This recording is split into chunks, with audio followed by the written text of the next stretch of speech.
Coders and welcome back to the channel basic coding. ये video हमारी answer video है क्योंकि ये आंसर सीरीज में है ऑब्वियसली। तो उस जो मैंने ऑपरेटर प्रेसिडेंस वाले जो लेक्चर था उसके डिस्क्रिप्शन में मैंने एक क्वेश्चन सीट दिया था, उसका ये आंसर सॉल्यूशन मैंने पहले आंसर लिख के रखा है। ये मैं सोचो कि मुझे ये सब आता नहीं, मैंने किसी और से पूछ के इसे बस लिख दिया है। इसे टाइप करना थोड़ा दिक्कत वाली बात रहती है, बिकॉज आप देखो ये सब एक्सप्रेशन को टाइप करना बहुत मुश्किल है। आप कभी इसे टाइप करके देखो ऐसा एक्सप्रेशन, आपको समझ में आ जाए कि इसे बनाना कितना एक मुश्किल काम होता है। तो फिर भी मैं एक जो एक्सप्रेशन है उसे मैं आपको टाइप करके दिखा दूंगा, ठीक है, ताकि आपको ये नहीं लगे कि मुझे खुद को नहीं आता। मैं इसे फिलहाल के लिए मैं इसे डिलीट कर देता हूँ, ठीक है, ये पूरे एक्सप्रेशन को मैं कर देता हूँ डिलीट, ठीक है। तो अब चलिए इसे सॉल्व करते हैं। क्वेश्चन था हमारा convert the following expressions to computer expression, ठीक है। ये जो एक्सप्रेशन है हमारा, इसे हमें कंप्यूटर एक्सप्रेशन में कन्वर्ट करना है, ये मैथमेटिकल एक्सप्रेशन को। तो पहला क्वेश्चन देखते हैं। 3x प्लस 5y न्यूमरेटर में है, बाई 7z डिनोमिनेटर में है। तो इसका हो जाएगा हमारा ये जो स्लैश है, ये वाला स्लैश, ये हमारा डिवीजन के लिए मैंने दिया था इसे, ठीक है। तो डिवीजन के इधर हमारा न्यूमरेटर है, डिवीजन को उधर हमारा डिनोमिनेटर है। तो न्यूमरेटर को मैंने ब्रैकेट में रख दिया क्योंकि मैं चाहता हूँ जो हमारा न्यूमरेटर है वो पहले ही सॉल्व हो जाए, उसके बाद मेरा डिनोमिनेटर सॉल्व हो। तो न्यूमरेटर को मैंने ब्रैकेट में डाल दिया है। अब 3x को मैं लिखूंगा 3 इंटू एक्स। आप सिंपली अगर 3x लिखते हो तो बिल्कुल गलत है, आप कोड करके देख लेना। 3 इंटू एक्स और 3x दोनों का आउटपुट डिफरेंट आने वाला है, ठीक है। तो आपको बीच में इंटू का साइन देना है, जबकि मैथ में ये जरूरी नहीं होता है, लेकिन कंप्यूटर लैंग्वेज में हमें ये देना जरूरी होता है। फिर प्लस था तो प्लस 5y को मैंने लिख दिया 5 इंटू वाई, फिर डिवाइड का साइन, और 7z को मैंने लिख दिया 7 इंटू जेड। फ्रेंड्स देखो बाहर मौसम बहुत खराब है, तो थोड़ा सा वीडियो को ऑडियो क्वालिटी मेरी ऐसी बहुत खराब रहती है, तो थोड़ा सा प्रॉब्लम थोड़ा देख लेना। बाकी बढ़ते हैं हमारे नेक्स्ट क्वेश्चन की तरफ। आपको ब्रैकेट में न्यूमरेटर को अगर आपका डाउट है कि मैंने क्यों डाला, तो मैं चाहता हूँ जो मेरा न्यूमरेटर है वो मेरा पहले एग्जीक्यूट हो जाए। बिकॉज अगर मैं इसे ब्रैकेट को हटा दूं तो क्या हो सकता है कि ये जो मेरा एक्सप्रेशन है वो, अगर आप ऑपरेटर प्रेसिडेंस को आपने पढ़ा होगा अच्छे से, तो आपको पता होगा जो ये एक्सप्रेशन है उसमें पहले ये डिवीजन एग्जीक्यूट होगा। जो मेरे डिवीजन है उसका प्रेसिडेंस जो प्लस ऑपरेटर है उससे हाई रहता है, उससे ज्यादा होता है। तो पहले ये डिवाइड हो जाएगा, ये एक्सप्रेशन पहले डिवाइड हो जाएगा फिर इससे ऐड होगा। तो मैथ में तो अगर आप पहले 5y को 7z से पहले डिवाइड नहीं ना करोगे, पहले तो आप ऐड करोगे न्यूमरेटर को फिर डिवाइड करोगे। मैथ का तो ये रूल है। तो इस चलते हम चाहते हैं कि डिनोमिनेटर को मेरा ब्रैकेट में डाल दें, क्योंकि जो मेरा न्यूमरेटर है वो पहले ही हमारा वो हो जाए, क्या बोलते हैं उसे, सॉल्व हो जाए, उसके बाद जाके वो डिवाइड हो 7z से, ठीक है। इसलिए मैंने इसे ब्रैकेट में रखा है। ब्रैकेट में अगर आप नहीं रखोगे तो 5y बाई 7z ये पहले एग्जीक्यूट हो जाएगा, फिर 3x ऐड होगा, तो वो गलत हो जाएगा। इसलिए आपको ब्रैकेट का इंपॉर्टेंस समझना होगा। आप ये पूरा एक्सरसाइज, अगर आपको कोई एरर आ रहा है तो आप ये स्किप मत कर दो कि भाई ये एरर आ गया मैं इसे बाद में बना लूंगा। आप इसे फिर से बनाना, कोई जल्दी की बात नहीं है, प्रोग्रामिंग एक दिन का बात नहीं होता है, ये कंसिस्टेंट प्रैक्टिस की वजह से ही आता है। तो बढ़ते हैं नेक्स्ट क्वेश्चन की तरफ। पाई आर स्क्वायर, अब यहाँ पर 3.14 इसलिए लिखा है क्योंकि कंप्यूटर लैंग्वेज में पाई का कोई फिक्स्ड वैल्यू नहीं है। जैसे मैथ में पाई का तो फिक्स्ड वैल्यू है हमारे पास 3.14, लेकिन कंप्यूटर में तो वो नहीं है, इसलिए हम पाई नहीं देते, 3.14 लिख देते हैं। और इंटू, बीच में इंटू का साइन है इसलिए इंटू। और आप आर इंटू आर अगर आपने लिखा होगा तो वो भी सही है, लेकिन मैंने आपको एडवाइस किया था आप पावर फंक्शन का यूज करो, पावर फंक्शन का, आर कॉमा टू यानी r raise to the power two, r और ऊपर में टू। तो ये था हमारा आंसर। आपने आर इंटू आर लिखा है वो भी सही है, लेकिन मैंने आपको एक्सप्लेन किया था कि पावर आपको क्यों यूज करना है। अगर यहाँ आर टू द पावर 100 रहता तो आप आर इंटू आर कितने बार लिखते, इसलिए पावर फंक्शन का आप यूज करो, आर कॉमा 100 रहता, बस सिंपली वो सॉल्व कर देता। तो बढ़ते हैं हमारे थर्ड क्वेश्चन की तरफ। स्क्वायर रूट के अंदर x square plus y square, तो मैंने स्क्वायर रूट फंक्शन का यूज किया है SQRT, और इसके अंदर ब्रैकेट में मैंने डाल दिया है power x comma two plus power y comma two. अगर यहाँ SQRT के अंदर ये पूरा आता है तो पहले ये पावर फंक्शन सॉल्व होगा, फिर ये पावर फंक्शन सॉल्व होगा, उसके बाद दोनों ऐड होगा, फिर जो ऐड करके आएगा उसके बाद वो उसका स्क्वायर रूट करेगा। तो बढ़ते नेक्स्ट क्वेश्चन की तरफ। p इंटू वी, मल्टीप्लीकेशन में डॉट मतलब मैथ मल्टीप्लाई होता है, ब्रैकेट में 1 प्लस, यहाँ फ्रैक्शन है आई एन टी बाई 100 और टू द पावर y। तो मैंने p इंटू वी कर दिया, फिर इंटू, अब ये जो पूरा है ये एक पावर फंक्शन है, बिकॉज ये हमारा जो वन, ये जो देखो व्हाइट कलर में जो बॉक्स बन गया ये मेरा बेस है और y हमारा एक्सपोनेंट में है, तो ये एक पावर फंक्शन आप यूज कर सकते हो। मैंने डाल दिया पावर में। अब देखो कॉमा के पहले वाला जो ये है, ये मेरा यही ब्रैकेट में जो दिया हुआ है वही है, 1 plus i into n into t by 100, और उसके बाद वो ऐड करेगा, फिर कॉमा देके y करेगा। इसके अलावा अगर आपका कुछ भी आंसर होगा तो वो गलत है गाइस, कुछ भी होगा। तो अगर आपने यहाँ पर कोई एक ब्रैकेट भी आपने अगर मिस कर दिया होगा तो वो एरर है, ठीक है। तो बढ़ते हैं नेक्स्ट क्वेश्चन की तरफ। अगर आपको डाउट लग रहा है कि नहीं मेरा आंसर सही है तो आप कोड करके देख लेना, आपको आंसर सेम नहीं मिलने वाला है, ठीक है। ये वाला ब्रैकेट अगर आपने छोड़ा है आई एन टी के आजू बाजू वाला तो वो कोई दिक्कत नहीं करने वाला, लेकिन उसके अलावा अगर आपने कोई भी ब्रैकेट छोड़ा हुआ है तो एरर है। बढ़ते हैं फिफ्थ क्वेश्चन की तरफ। ये हमारा लंबा चौड़ा सा एक्सप्रेशन, ये बहुत ही सिंपल है। हमने 4 किया, फिर इंटू किया, फिर पाई स्क्वायर को मैंने ये लिख दिया 3.14 इंटू 3.14। आप पावर फंक्शन का भी यूज कर सकते थे, पावर लिखते ब्रैकेट में 3.14 कॉमा 2 लिख देते तो उसका मतलब पाई स्क्वायर हो जाता। फिर यहाँ पर इंटू, और ये जो पूरा यहाँ पर देखो ये जो पूरा डिनोमिनेटर है, ये जो व्हाइट कलर में हाईलाइट हो गया, तो ये जो पूरा फ्रैक्शन है इसको मैंने एक ब्रैकेट में डाल दिया है, क्योंकि मैं चाहता हूँ ये पहले सॉल्व हो जाए उसके बाद ये 4 पाई स्क्वायर से मल्टीप्लाई हो, तो इसलिए मैंने इसे ब्रैकेट में रख रखा है यहाँ पर। अब इसके अंदर डिनोमिनेटर है ए क्यूब, तो मैंने पाव ए और 3 डाल दिया, मतलब power a to the power 3। उसके बाद बाई डिवाइड कर दिया, डिनोमिनेटर है क्योंकि यहाँ पर। फिर पी स्क्वायर को मैंने लिख दिया पाव पी कॉमा 2, और फिर into m one plus m two. तो ये था हमारा फिफ्थ क्वेश्चन। अब बढ़ते हैं सिक्स क्वेश्चन की तरफ। अंडर रूट पूरे के अंदर है A square plus B square minus 2ab। तो यहाँ पर स्क्वायर रूट के अंदर ये जो पूरा एक्सप्रेशन है A square plus B square minus 2ab, ये मैंने डाल रखा है। अब ए स्क्वायर को मैंने लिख दिया power A comma to, B square को मैंने लिख दिया पावर बी कॉमा टू, फिर माइनस, फिर 2ab को मैंने लिख दिया 2 इंटू ए इंटू बी। मैं बार बार रिपीट कर रहा हूँ, 2ab मत लिख देना कंप्यूटर एक्सप्रेशन में, वो एक्सेप्ट नहीं करेगा, वो कुछ और आउटपुट दे देगा। आपको मल्टीप्लीकेशन ऑपरेटर डालना एकदम जरूरी है, अगर आप नहीं डालोगे आपका आउटपुट कुछ और ही आने वाला है। तो बढ़ते हैं सेवंथ क्वेश्चन की तरफ। थोड़ा ट्रिकी है लेकिन ट्रिकी कुछ भी नहीं है, आप स्टेप वाइज करते जाओ आपको इजी लगेगा। यहाँ पर a plus b to the power n और डिवाइड में है अंडर रूट 3 प्लस बी।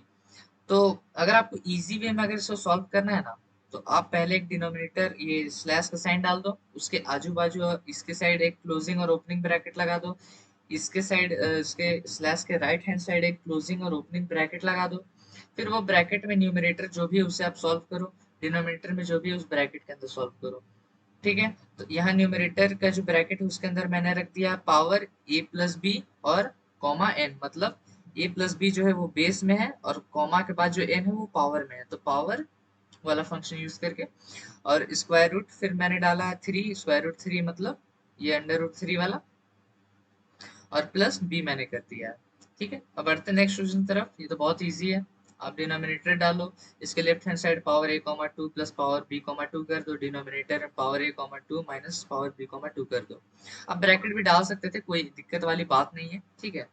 लेकिन मैं यहाँ पर बहुत प्रैक्टिस किया हूँ इसलिए मुझे पता है कि कहाँ ब्रैकेट डालना चाहिए कहाँ नहीं डालना चाहिए। अगर आप नहीं भी डालोगे तो भी आपका आंसर सही दिखाएगा, ठीक है। फिर भी एक सेफ प्रैक्टिस है, अगर आप बिगिनर हो तो ब्रैकेट डाला करो। बढ़ते नेक्स्ट क्वेश्चन की तरफ। क्वेश्चन है हमारा, convert the following computer to mathematical expression. ये कंप्यूटर अब वाइस वर्सा है, यहाँ मैंने क्या किया था, हमने क्या किया था मैथ वाले को कंप्यूटर में कन्वर्ट किया था, अब यहाँ पर मैंने कंप्यूटर दे रखा है, इसे मैंने मैथ में कन्वर्ट करना है। तो यहाँ पर है माइनस बी, तो माइनस बी डाल दिया, प्लस प्लस डाल दिया, स्क्वायर रूट आप लगा दो एक पहले ही, स्क्वायर रूट के अंदर ये पूरा एक्सप्रेशन आता है, ठीक है। अब ब्रैकेट पे ध्यान रखा करो, स्क्वायर रूट का ओपनिंग वाला देखो, ओपनिंग वहां पर है, और क्लोजिंग जो सी के बाजू वाला ब्रैकेट है उसके बगल वाला जो मतलब जो व्हाइट बॉक्स के बाहर वाला ये वाला जो ब्रैकेट आ रहा है उसके अंदर जो भी आएगा वो पूरा स्क्वायर रूट में रहेगा। ठीक है, तो क्या क्या आ रहा है, पावर b कॉमा टू, तो b टू द पावर 2 लिख दो, और फिर माइनस 4ac को आप मैथ में सिंपली 4ac लिख सकते हो, और ये पूरा डिवाइड में आ गया। ये जो पूरा एक्सप्रेशन था मेरा, ये देखो ये जो स्लैश है उसके लेफ्ट हैंड साइड वाला जो ब्रैकेट है ये पूरा मेरा न्यूमरेटर में आ रखा है, तो इसके बाद वाला जो है वो डिनोमिनेटर में 2 है, तो मैंने यहाँ 2 डाल दिया। ठीक है, सेकंड क्वेश्चन की तरफ बढ़ते हैं। 4/3.0। अब आप सोचो कि यहाँ पर जो मैंने लिखा है ये एक तो एक फ्रैक्शन है, तो मैंने यहाँ 4.3 लिख दिया है, 4/3। तो यहाँ पर तो 3.0 है, तो फिर मैंने यहाँ पर 3 क्यों लिखा? इसका देखो एक सिंपल एक्सप्लेनेशन है। ठीक है, अगर आप 4/3 करते हो तो मैथ में आपको उसका डेसिमल वैल्यू आपको मिल जाने वाला है। ठीक है, 4/3 का डेसिमल वैल्यू आपको मिल जाएगा। 4/3 करोगे तो 1 पॉइंट करके कुछ कुछ उसके बाद आएगा। ठीक है, लेकिन कंप्यूटर में वो नहीं आता है। ठीक है, बिकॉज दोनों, अगर आप इंटीजर, यहाँ पर 4 एक इंटीजर है, 3 भी अगर आप इंटीजर लगा दोगे तो 4/3 आपको क्या दे देगा, उसका न्यूमरेटर दे देगा, क्योंकि स्लैश में आपको बताया था कि क्वेश्चन देता है, तो 3 अगर 4/3 करोगे तो उसका क्वेश्चन आपको 1 मिलने वाला है, लेकिन आपको तो चाहिए मैथ में एग्जैक्ट डेसिमल वैल्यूज। तो डेसिमल वैल्यूज में करने के लिए हम एक नंबर को फ्लोट बना देते हैं, या तो आप न्यूमरेटर को भी बना सकते हो या तो डिनोमिनेटर को भी बना सकते हो। तो उससे क्या होगा, जो हमारा आउटपुट फिर आएगा ना वो डेसिमल में आएगा। अब ऐसा क्यों होता है, इसको हम टाइप कन्वर्जन बोलते हैं।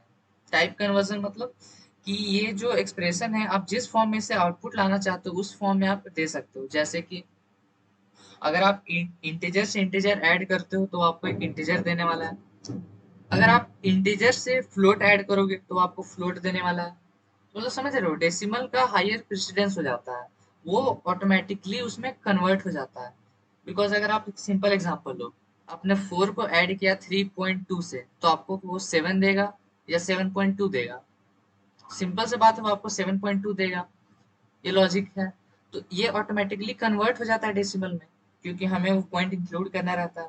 तो कंप्यूटर भी सेम करता है, अपने 3.0 दे दिया तो अब जो आउटपुट आएगा वो 1.23 करके कुछ कुछ मतलब वो डेसिमल ऐड कर देगा खुद से। टाइप कन्वर्जन मैं आपको समझाऊंगा नेक्स्ट वीडियो में एकदम डिटेल में, लेकिन आप अभी समझ लो कि यहाँ पर मैंने 3.0 क्यों रखा है और यहाँ से 3 क्यों रखा है। क्योंकि हम चाहते हैं जो हमारा कंप्यूटर वो हमें डेसिमल में दे एग्जैक्ट, और मैथ में तो डेसिमल टाइप का कुछ होता नहीं है, आप ऐड डिवाइड करते जाओ वो खुद आपको डेसिमल में आपको मिलता जाएगा। ठीक है, तो इसलिए मैंने यहाँ पर 4/3 रखा है और मैथ में यहाँ पर 4/3.0 है। यहाँ अगर कहीं आपने वैसा आया नहीं इसलिए मैंने पॉइंट नहीं डाला, अगर कहीं आता तो यहीं पर मैं पॉइंट डाल के आपको दिखा देता कि मैं क्यों ऐसा कर रहा हूँ। ठीक है, तो कोई बात नहीं, यहाँ पर मैंने आपको समझा दिया है। 3.14, अब 3.14 आप जैसे ही समझ आना ये पाई का वैल्यू, तो मैंने यहाँ पर पाई रख दिया। 3.14 भी अब अगर आप मैथ में रखोगे तो कोई भी दिक्कत वाली बात है ही नहीं। ठीक है, क्योंकि पाई रखो 3.14 रखो कोई बात नहीं होता उससे। फिर इनटू तो मल्टीप्लाई पावर r,3 यानी r⁻3। ठीक है, तो ये हो गया हमारा। अब थर्ड क्वेश्चन की तरफ बढ़ते हैं। ये पहला ब्रैकेट देखो आप, इसके अंदर हमारा एक डिवीजन है स्लैश, मतलब ये फ्रैक्शन है। तो हमारा न्यूमरेटर में क्या दिया हुआ है, पावर r,2, तो यहाँ r⁻2 हो गया। अब आई 3.0 में फिर क्यों आ रहा है, बिकॉज मैं चाहता हूँ यहाँ पर हमारा डेसिमल में वैल्यूज हमें मिले डिवाइड करके, इसलिए 3 सिंपली मैथ में आप 3 रख सकते हो। फिर बीच में आता है प्लस, मतलब एक फ्रैक्शन हमारे यहाँ पे खत्म हो चुका है। फिर आप सेकंड ब्रैकेट देखो, आप ब्रैकेट वाइज घुसते जाओ आपको सब समझ में आता जाएगा। यहाँ पर फिर एक स्लैश है, मतलब फिर ये एक फ्रैक्शन है। ठीक है, अब ए, तो मैंने ए लिख दिया, मल्टीप्लाई क्या है, पावर c,3/4। इसका मतलब समझो, मतलब ये एक पावर फंक्शन यूज किया गया है यहाँ पर। बेस में हमारा c है तो मैंने बेस में यहाँ पर c लिखा हुआ है, यहाँ पर देखो c है मेरे बेस में, a के बाद c आ रहा है, वही बेस है हमारा। और टू द पावर 3/4 है, टू द पावर यहाँ पर 3/4 लिखा हुआ है। ठीक है, और डिवाइड में, बिकॉज ये फ्रैक्शन तो डिवाइड में बाई 2 इंटू बी, तो यहाँ पर 2b आ गया। फोर्थ क्वेश्चन लास्ट में करते हैं। फिफ्थ क्वेश्चन हमारा पावर SQRT, तो यहाँ पर मैंने पावर बना दिया, ये हमारा जो पहला कॉमा के पहले वाला होता है वो हमारा बेस होता है। तो हमारा बेस में क्या है, स्क्वायर रूट ऑफ 81, तो मैंने यहाँ पर बेस में ब्रैकेट में डाल के स्क्वायर रूट ऑफ 81 लिख दिया है। फिर अब देखो यहाँ पर ये जो होता है वो मेरा पावर में चढ़ता है। तो पावर में क्या चढ़ रहा है, फ्रैक्शन पे फ्रैक्शन है। बिकॉज यहाँ पर एक आपने स्लैश देखा, वो ये वाला स्लैश है 2 और 3 के बीच वाला, ठीक है। फिर यहाँ पर एक फ्रैक्शन है 6/2, तो ये न्यूमरेटर में आ गया 6/2, और ये 3/3 है, ये डिनोमिनेटर में आ गया 3/3। अगर आप इसका आंसर बोलोगे क्या निकलेगा, तो आप 6/2 करोगे तो न्यूमरेटर में मेरा 3 आ गया, और डिनोमिनेटर में 3/3 तो 1 आ गया। तो 1/3 तो 3 होता है, और स्क्वायर रूट ऑफ 81 क्या होता है, 9। तो 9 to the power 3 हो जाएगा हमारा जो भी आएगा, ठीक है। अब बात करते हैं फोर्थ क्वेश्चन की तरफ।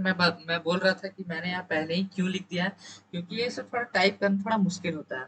जैसे मैं आपको दिखाता हूँ, इंसर्ट में जाऊंगा, इक्वेशन में, एमएस वर्ड में पढ़ा नहीं रहा हूँ, फिर भी मैं आपको बता दे रहा हूँ, ठीक है। यहाँ पर फ्रैक्शन इंक्लूड कर लेते हैं। यहाँ पर न्यूमरेटर में मुझे डालना है 4, डिनोमिनेटर में मुझे डालना है a-1, बिकॉज यहाँ पर देखो न्यूमरेटर मेरा 4 है और डिनोमिनेटर में a-1 है, तो ये मैंने डाल दिया। और फिर बीच में हमारे एक्सप्रेशन में प्लस आ रहा है, तो फिर हम यहाँ पर एक प्लस बैठा देंगे, ठीक है। फिर मैं यहाँ पर एक फ्रैक्शन मुझे मिल रहा है 3.14, यानी ऊपर में पाई है और नीचे में 3ab है। तो मैं फिर से यहाँ पर एक फ्रैक्शन डालता हूँ, और ये मैं पूछता हूँ मेरा पाई कहाँ है, मेरा पाई यहाँ पर है, मैंने पाई डाल दिया। और डिनोमिनेटर में मेरा 3ab, तो 3ab खत्म, ठीक है। तो इसे अभी मैंने इसे बहुत मेहनत से टाइप किया था, इसलिए आप लोगों को लग रहा होगा कि भाई ये तो बहुत इजी था, लेकिन नहीं यार, ये इजी नहीं था मेरे लिए पहले, ठीक है। तो ये बहुत सारे क्वेश्चंस आपको नेट में भी मिल जाएंगे, आप इसे बहुत सारे क्वेश्चन को सॉल्व करो, बिकॉज आप नहीं चाहोगे कि कहीं भी भाई मुझे दिक्कत आए ये सब चीज में। बिकॉज प्रोग्रामिंग में ये सब एरर बहुत ही मतलब सिंटेक्स एरर में भी नहीं आती है, लॉजिकल एरर में आता है। एरर्स के बारे में भी आपको पढ़ाऊंगा, 3 टाइप के एरर होते हैं, लॉजिकल, सिंटेक्स और कंपाइलेशन एरर, ठीक है। तो ये लॉजिकल एरर आता है, बिकॉज आउटपुट तो आपको फिर भी मिलेगा, लेकिन जो आपका आउटपुट मिलेगा वो मैथमेटिकल और कंप्यूटर से मैच नहीं करेगा, बिकॉज आपके यहाँ पर लॉजिक गलत हो जाएगा। ब्रैकेट डालना कहाँ पर क्या ब्रैकेट डालना है, कैसे मेरा जो ऑपरेटर का जो प्रेसिडेंस है वो कैसे फ्लो करे। तो ये सब आप बहुत सारे क्वेश्चंस प्रैक्टिस करो, प्रैक्टिस आपको सब कुछ आ जाने वाला है, ठीक है। ये मैं जो पीडीएफ है इसका आंसर पीडीएफ, वो मैं आपको डिस्क्रिप्शन में वीडियो के डाल दूंगा, आप उसे देख लेना, ठीक है। बाद में मेरा जो सी लाइन था, मैं पहले सी लाइन यूज करता था, तो मेरा सी लाइन का जो लाइसेंस था वो एक्सपायर कर चुका है गाइस। तो अब हम विजुअल स्टूडियो कोड में शिफ्ट कर गए हैं। ये एक और एडवांस कोड है, यहाँ पर आपको सब फ्री है, कुछ लाइसेंस का आपको जरूरत नहीं पड़ने वाला है।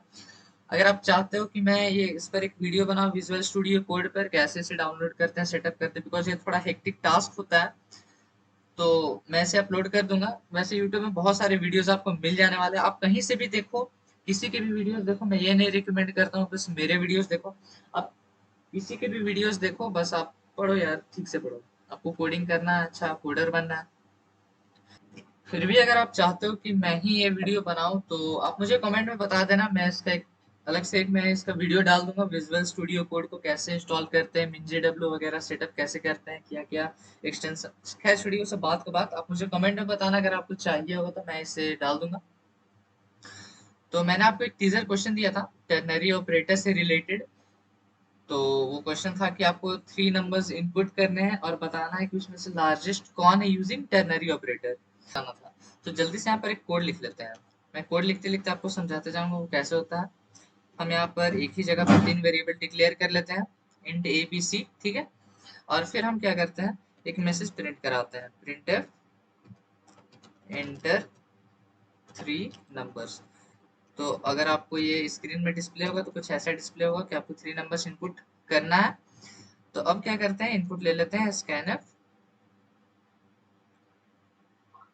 अब यहाँ पर %d, %d, %d, और यहाँ पर %a, %b, %c, ठीक है। यहाँ पर बीच में कॉमा डाल देना, यहाँ पर भी कॉमा आएगा, यहाँ पर भी कॉमा आएगा। तो एक ही लाइन में मैंने यहाँ पर क्या किया है, अगर मैंने आपको ये नहीं बताया तो अभी जान लो। अब ऐसे भी जैसे यहाँ पर एक लाइन में आपने 3 वेरिएबल डिक्लेयर किया, आप एक लाइन में एक स्कैनफ यूज करके 3 नंबर्स को इनपुट ले सकते हो, ठीक है।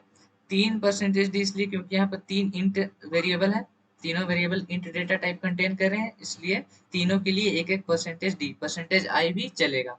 एड्रेस ऑफ ए पहला नंबर एड्रेस ऑफ ए दे रखा है तो वो ए में जाएगा, दूसरा नंबर एड्रेस ऑफ बी दे रखा है वो बी में जाएगा, तीसरा नंबर एड्रेस ऑफ सी दे रखा है वो सी में जाएगा। अब हम क्या करते हैं, एक और वेरिएबल बना लेते हैं यहाँ पर बिग नाम का। तो इस वेरिएबल में हम क्या करेंगे, जो हमारा जो बिगेस्ट वेरिएबल होगा, जो बिगेस्ट नंबर कंटेन कर रहा होगा, वो स्टोर करा देंगे इसमें। तो हम जल्दी से कोड लिख लेते हैं और फिर आपको समझाते हैं कि ये काम कैसे कर रहा है।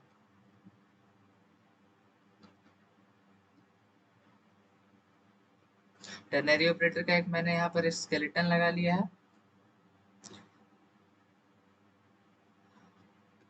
पहला जो ब्रैकेट है उसके अंदर एक और मेरा टर्नरी ऑपरेटर मैं रखना चाहता हूँ। ये सब मैं क्यों कर रहा हूँ आपको मैं जल्द बता रहा हूँ अभी, बस मैं यहाँ पे जल्दी से कोड लिख लेता हूँ। ए ग्रेटर देन बी,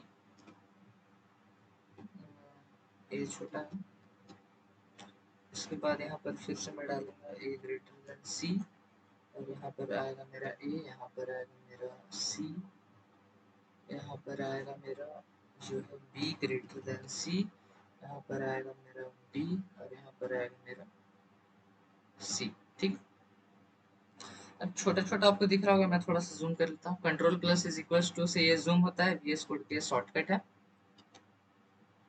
अगर आप कुछ भी शॉर्टकट देखना है वीएस कोड में क्या है, क्या कैसे काम करता, तो आप यहाँ पर सेटिंग में जा सकते हो। कमांड छोड़ अभी मैं ये सब आप मत जानो, जब मैं इसका डिटेल वीडियो बनाऊंगा तो मैं सब चीज आपको एक्सप्लेन कर दूंगा। तो आइए देखते हैं यहाँ पर काम कैसे करता है। यहाँ पर मैंने ये जो पूरा है टर्नरी ऑपरेटर, आप सोच रहे हो टर्नरी ऑपरेटर तो ऐसा दिखता नहीं है, बस ये रहता है ये रहता है बीच में। तो आप समझो कि ये जो मेरा पिंक कलर का बॉक्स है, पिंक कलर का जो ब्रैकेट है, वो मेरा आउटर टर्नरी ऑपरेटर है। जो यहाँ पर मेन जो यहाँ पर टर्नरी ऑपरेटर लगा रखा है मैंने, वो है। और जो यहाँ पर ब्लू ब्रैकेट के अंदर जो भी आ रहा है वो मेरा दूसरा टर्नरी ऑपरेटर जो मैंने अंदर टर्नरी ऑपरेटर के अंदर लगा रखा है। ठीक है, हम देखते हैं ये काम कैसे करता है। पहले यहाँ पर मैंने ऑलरेडी तीन वेरिएबल बना रखा है, a is equal to 10, b is equal to 20, c is equal to 30। ठीक है, तो मान लो सपोज कर लो कि यूजर ने यही नंबर्स इनपुट दिए हैं मुझे 10, 20, 30। ठीक है, तो आउटपुट मेरा क्या आना चाहिए, अभी 30 आना चाहिए, because 30 is the largest number. तो हम पहले एक कंडीशन देखते हैं। मैंने पहले यहाँ पर डाल रखा है a ग्रेटर देन b। तो क्वेश्चन पूछ रहा है क्या a b से बड़ा है, आप बताओ मुझे a b से बड़ा है? नहीं है। तो ये वाला कंडीशन मेरा एग्जीक्यूट होगा या ये वाला कंडीशन एग्जीक्यूट होगा? अगर आपने मेरे टर्नरी ऑपरेटर की वीडियोस देख लिए हैं तो आपको पता हो कि जो अभी जो मैंने जहां पर पॉइंट किया हुआ है वो मेरा एग्जीक्यूट होगा, बिकॉज ये कंडीशन फॉल्स है। फॉल्स होने पर कोलोन के बाद वाला ब्रैकेट एग्जीक्यूट होने वाला है, तो ये नहीं एग्जीक्यूट होगा मेरा, बिकॉज कंडीशन ट्रू रहती तभी एग्जीक्यूट होता। अब कंडीशन फॉल्स है तो ये वाला मेरा एग्जीक्यूट होगा। ठीक है, तो अब इसके अंदर एक और टर्नरी ऑपरेटर दिया हुआ है, तो फिर हम इसे सॉल्व करेंगे। तो फिर से कंडीशन पूछ रहा है क्या बी सी से बड़ा है, ये जो मेरा बी है वो सी से बड़ा है? तो नहीं भाई, मेरा बी सी से बड़ा नहीं है, तो ये कंडीशन मेरा फॉल्स हो गया। अब ये फॉल्स हो गया तो ये एग्जीक्यूट होने वाला है या ये? तो ऑब्वियसली ये होगा, बिकॉज कंडीशन फॉल्स है, इसलिए मेरा कोलोन के बाद वाला स्टेटमेंट एग्जीक्यूट होगा। तो अब जो ये सी है वो बिग में जाके स्टोर हो जाएगा। ठीक है, हम एक बार प्रिंट करके देख लेते हैं क्या हम सही बोल रहे हैं या नहीं बोल रहे हैं। The biggest number is equals to percentage d, और यहाँ पर कॉमा डाल के बी, बिग। ठीक है, और यहाँ पर लास्ट में सेमीकोलन। रन करके देखते हैं। हमें एंटर थ्री नंबर्स डालने के लिए बोल रहा है, हम डालते हैं यहाँ पर 10, 20, 30। आउटपुट मेरा क्या आना चाहिए, the biggest number is equal to 30 आना चाहिए। देखते हैं, देखिए क्या आ रहा है हमारा output, biggest number is equal to 30। आप ये सब मत देखो, ये सब आप ध्यान मत दो। ठीक है, ये सब आप ध्यान मत दो, ये सब अलग कोड है। ठीक है, और यहाँ पर हमारा जो फर्स्ट ये वाला येलो से मार्क है, उसके बाद जो मेरा है ये मेरा आउटपुट है। ठीक है, क्या बोला हमने, एंटर थ्री नंबर्स किया 10, 20, 30, जैसे एग्जांपल में मैंने लिया था। अब बिगेस्ट नंबर हमारा आ रहा है 30। तो ये डिटेल में समझते से होता क्या है, ये हो क्या रहा है आखिर यहाँ पर।